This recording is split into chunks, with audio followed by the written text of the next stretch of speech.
So hi everyone. তো এর আগে আমরা দুটো ক্লাসে অনেকাংশ কমপ্লিট করেছি হিস্ট্রি। প্রথম ক্লাসে আমরা কভার করেছি যে ইতিহাসের মানে বিভাজনগুলো, প্রি হিস্ট্রি, প্রোটো হিস্ট্রি আর হিস্ট্রি।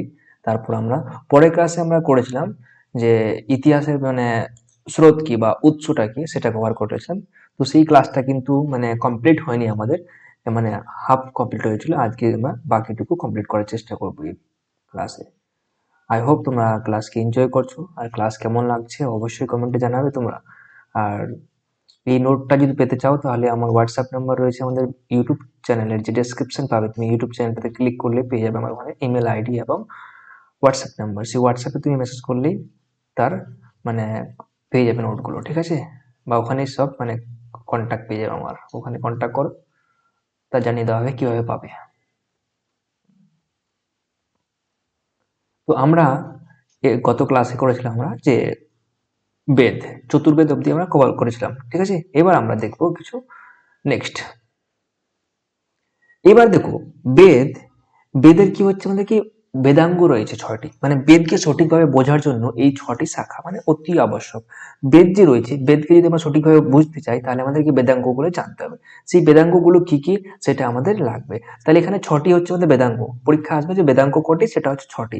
6টি কি কি আমাদের? শিক্ষা, কল্প, ব্যাকরণ। দেখো শিক্ষা, কল্প, ব্যাকরণ, নামগুলো মুখস্থ করে নেন। শিক্ষা, কল্প, ব্যাকরণ 2-3 বার রিপিট করে হয়ে যাবে। শিক্ষা, কল্প, ব্যাকরণ, নিরুক্ত, ছন্দ ও জ্যোতিষ, নিরুক্ত, ছন্দ ও জ্যোতিষ, নিরুক্ত, ছন্দ ও জ্যোতিষ হয়েছে। এই 6টাকে বলা হয় আমাদের মানে বেদাঙ্গ বলা হয়, ঠিক আছে?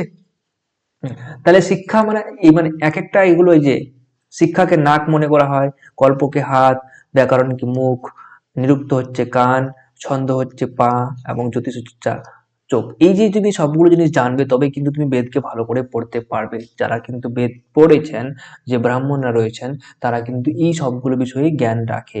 তাহলে শিক্ষা, কল্প, ব্যাকরণ, নিরুক্ত, ছন্দ ও জ্যোতিষ কমপ্লিট বেদাঙ্গ 6টি। এবার দেখে নিচ্ছি আমরা নেক্সট যেটা হচ্ছে সেটা। এবার হচ্ছে আমাদের কি পুরাণ। পুরাণ মানে পুরাণ হচ্ছে আমাদের একটা ইয়ে, মানে যেমন রামায়ণ মহাভারত রয়েছে সেমন পুরাণ রয়েছে। পুরাণের সংখ্যা হচ্ছে কটি? পুরাণের সংখ্যা হচ্ছে আমাদের টোটাল 18টি পুরাণ, ঠিক আছে? এর রচয়িতা কি? এর রচয়িতা হচ্ছে আমাদের কি মহর্ষি লোমহর্ষ ও তার পুত্র উগ্রশ্রবা। তাহলে মহর্ষি ঋষি, এই মহর্ষি ঋষি এবং তার পুত্র উগ্রশ্রবা, এই দুটো মনে রাখবে, মহর্ষি ঋষি এবং উগ্রশ্রবা। মহর্ষ, লোমহর্ষ, ঠিক আছে? এই লোমহর্ষ এবং তার পুত্র হচ্ছে উগ্রশ্রবা। ওকে, তাহলে পুরাণের সংখ্যা কটি? পুরাণের সংখ্যা হচ্ছে 18টি। তাহলে আমাদের 18টাই মুখস্থ করতে হবে এমন কোনো বিষয় নেই। এখানে যেগুলো ইম্পর্টেন্ট রয়েছে আমি নিয়ে নিয়েছি। দেখো এখানে বিষ্ণু পুরাণ, বিষ্ণু পুরাণ আমাদের মৌর্য বংশের ইতিহাস জানা যায় বিষ্ণু পুরাণ থেকে। মৎস্য পুরাণ সাতবাহন বংশের ইতিহাস জানা যায়। আর বায়ু পুরাণ হচ্ছে আমাদের গুপ্ত বংশের ইতিহাস জানা যায়। এই তিনটাই মানে মনে রাখলে হবে, ঠিক আছে? আর সবচেয়ে পুরাতন মানে প্রাচীনতম পুরাণ হচ্ছে আমাদের কোনটি? সেটা হচ্ছে আমাদের মৎস্য পুরাণ। এবার দেখবো আমরা উপনিষদ। উপনিষদ কটি রয়েছে? আবার উপনিষদ সংখ্যা হচ্ছে আমাদের 108টি। কটি? 108টি রয়েছে, বাট ওখান থেকে কিন্তু 13টাকে মান্যতা দেওয়া হয়েছে, ঠিক আছে? তাহলে 108টি হচ্ছে উপনিষদ, বাট রিয়েলি যদি বলা যায় তো রিয়েলি কিন্তু হচ্ছে আমাদের 13টি, ঠিক আছে?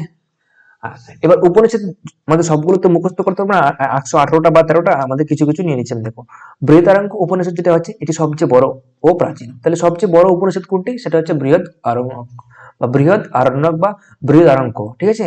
মনে রাখবে বৃহৎ আরণ্যক, এই নামটা থেকে তুমি পেয়ে যাবে বৃহৎ। বৃহৎ মানে হচ্ছে বড়, তাহলে বৃহৎ আরণ্যক উপনিষদ। হ্যাঁ, তারপর যে কটক উপনিষদ, এই কটক উপনিষদ যে যম ও নচিকেতা চর্চা রয়েছে এখানে, এবং ওম যে শব্দটা রয়েছে আমাদের যে যদি হিন্দু ঘরে যাও মানে মন্দিরে যাও, এই মানে একটা চিহ্ন পাবে, সেটা হচ্ছে ওম চিহ্নটা, ঠিক আছে? তাহলে এই ওম চিহ্নটা হচ্ছে আমাদের এই কটক উপনিষদ থেকেই কিন্তু পাওয়া গেছে চর্চা, বা এই কটক উপনিষদ থেকেই নেওয়া হয়েছে।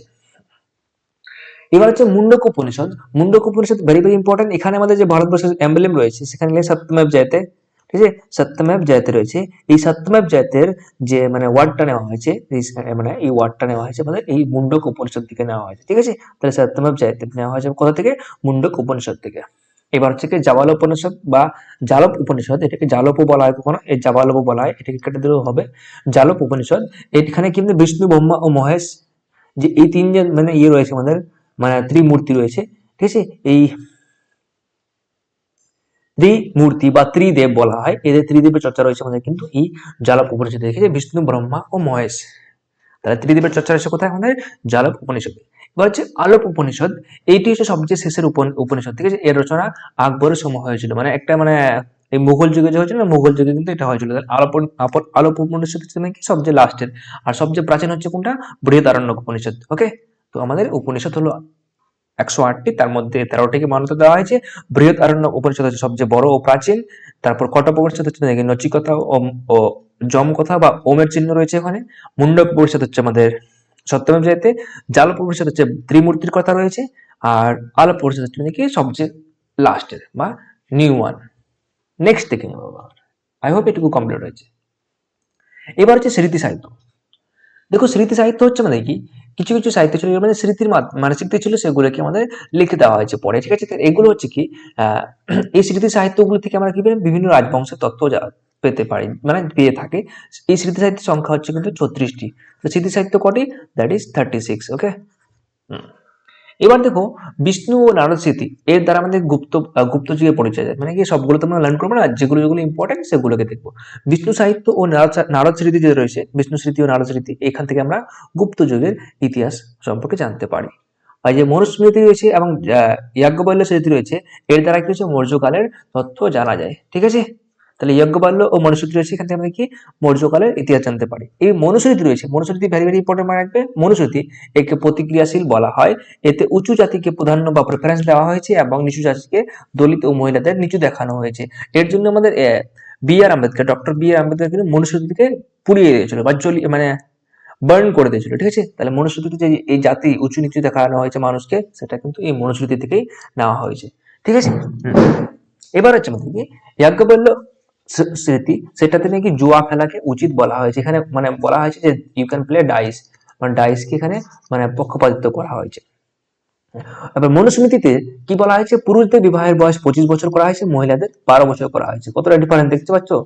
এটা তো ঠিক আছে, কিন্তু এটা এত কম। এখানে কিন্তু 18 হওয়া ছিল।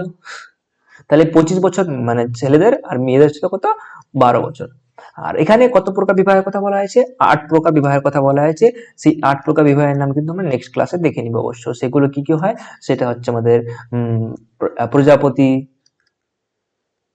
অনুলিমা, প্রলমা, এগুলো বিভিন্ন রকম, রাক্ষসা, পৈচাসা, এগুলো হয়, এগুলো আমরা পরে দেখে নিব। আর এইখানে আমাদের কি হয়েছে, 16টি সংস্কারের কথা বলা যায় না।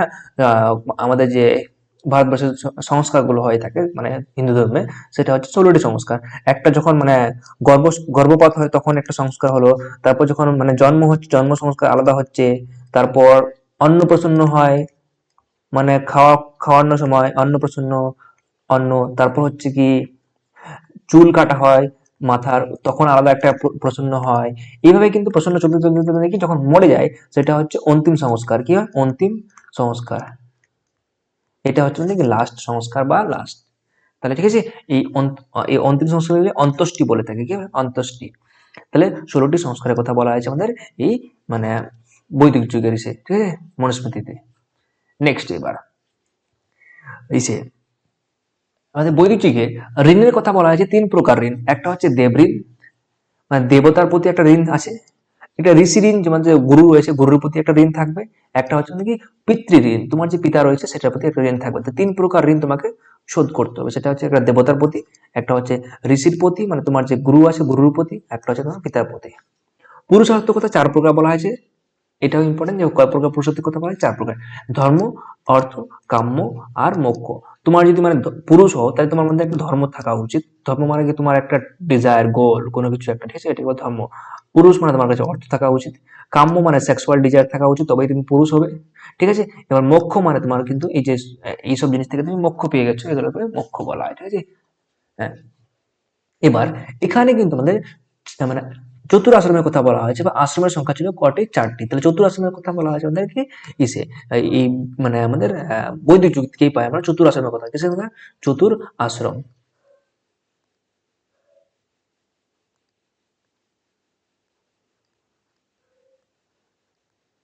চতুরাশ্রম, চতুরাশ্রম মানে মানে কি বলা হয়েছে যে 1 থেকে 5 বছর যেটা বয়স রয়েছে, মানে 0 থেকে 5 বছর, এটাকে আমরা বাল্যকাল বলে থাকি বা বাল্য অবস্থা। এরপরে যে জীবনটা থাকছে সেখানে কিন্তু ফিক্সড করে দিলে 5 থেকে 25 বছর থেকে কি থাকবে, সে গুরুকুলে গিয়ে শিক্ষা গ্রহণ করবে।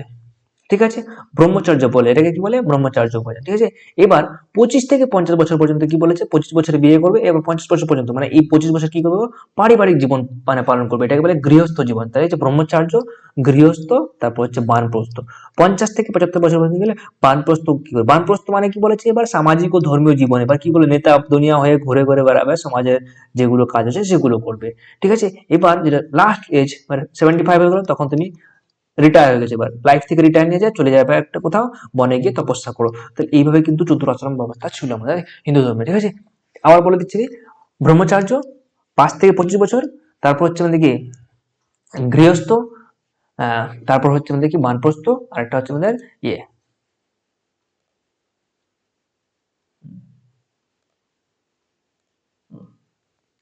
বানপ্রস্থ একটা সন্ন্যাস। তাহলে 5 থেকে 25 হচ্ছে ব্রহ্মচার্য, আর 25 থেকে 50 হচ্ছে গৃহস্থ, বানপ্রস্থ হচ্ছে 50 থেকে 75, আর সন্ন্যাস হচ্ছে কি 75 থেকে যতটুকু বাদ দিতে ততটুকু। ঠিক আছে, এবার হচ্ছে আমাদের রামায়ণ মহাভারত। আমাদের যে মানে এপিক রয়েছে ভারতবর্ষের, এপিক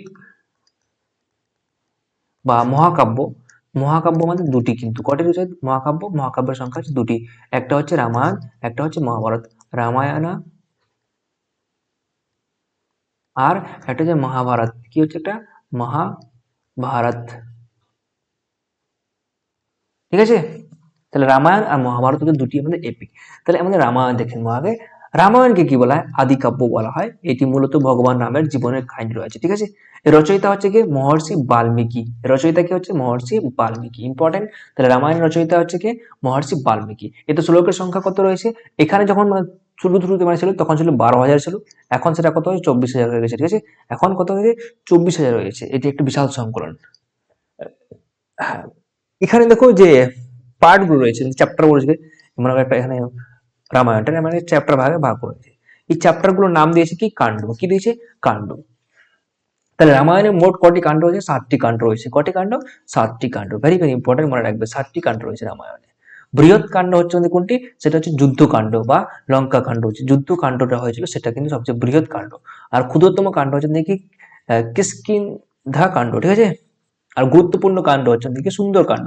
তো সুন্দর মানেই গুরুত্বপূর্ণ হবে, তাহলে গুরুত্বপূর্ণ হচ্ছে সুন্দর।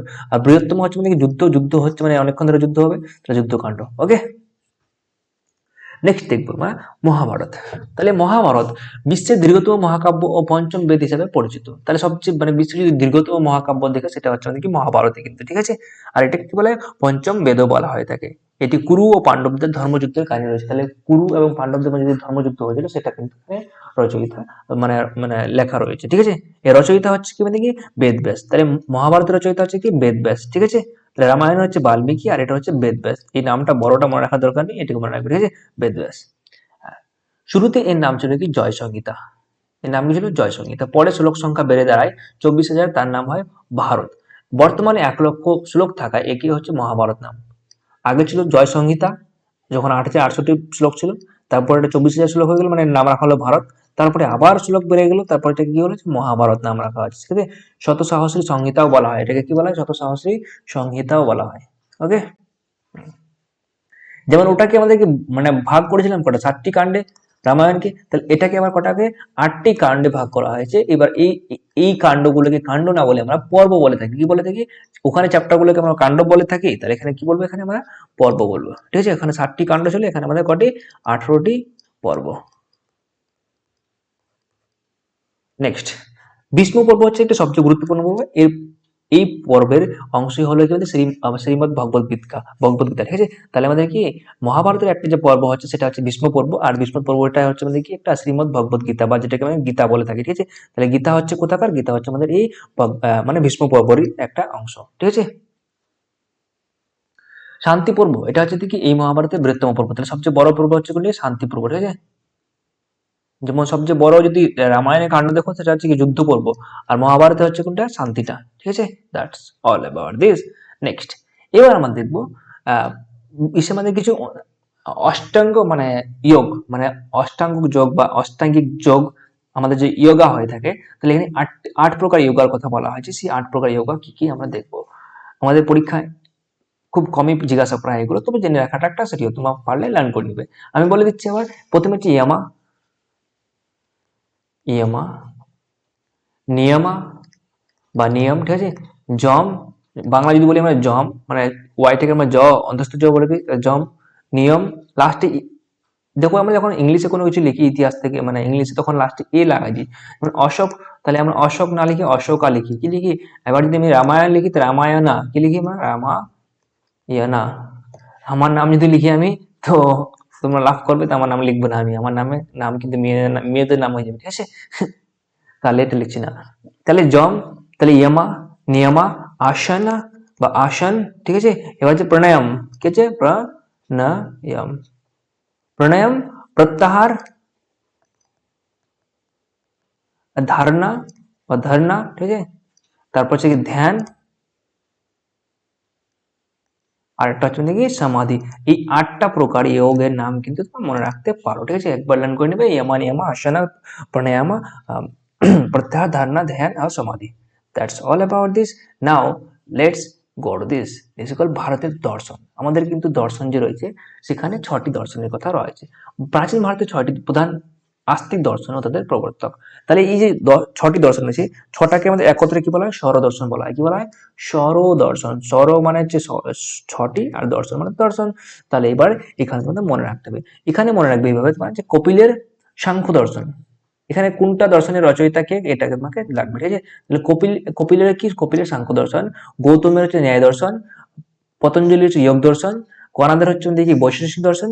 যামিনীর পূর্ব মীমাংসা, আর ব্যাসদেবের হচ্ছে দেখি উত্তর মীমাংসা। আবার বলছি আমি, এগুলো এতটা ইম্পর্টেন্ট নেই, মূল বিষয়টা এখানে কিন্তু এটুকু, এটুকু মনে রাখার চেষ্টা করবে, ঠিক আছে, এইটুকু। তাহলে কি কপিলের কি? সাংখ্য দর্শন। গৌতমের ন্যায় দর্শন। পতঞ্জলি হচ্ছে যোগ দর্শন। মহর্ষি কণাদের হচ্ছে কি বৈশেষিক দর্শন। আর যামিনীর হচ্ছে পূর্ব মীমাংসা। আর মহর্ষি উত্তর মীমাংসা হচ্ছে, ব্যাসদেব হচ্ছে কি উত্তর মীমাংসা, ঠিক আছে। ভেরি ভেরি ইম্পর্টেন্ট কিন্তু, ঠিক আছে, লার্ন করবেই তোমরা anyhow. Okay, next. Next কি? Thank you. তো এই হলো আমাদের আজকে 3rd ক্লাস কমপ্লিট। এইভাবে আমরা পুরো হিস্ট্রিটাকে, এনসিয়েন্ট, মিডিয়েভাল, মডার্ন, পুরোটাকে কভার করার চেষ্টা করব।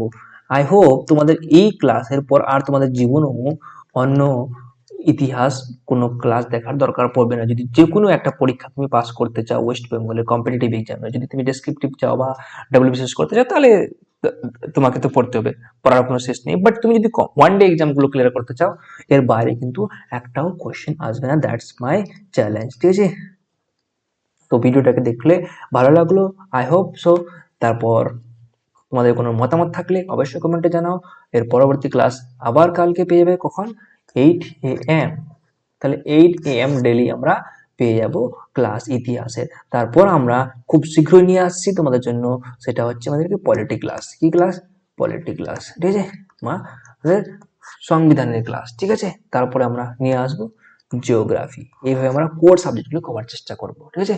তাহলে আজকে আমাদের এখান থেকে রাখছি, আবার দেখা হচ্ছে নতুন ভিডিও নিয়ে, নতুন ক্লাস নিয়ে। ততক্ষণের জন্য keep learning, keep improving. Thank you.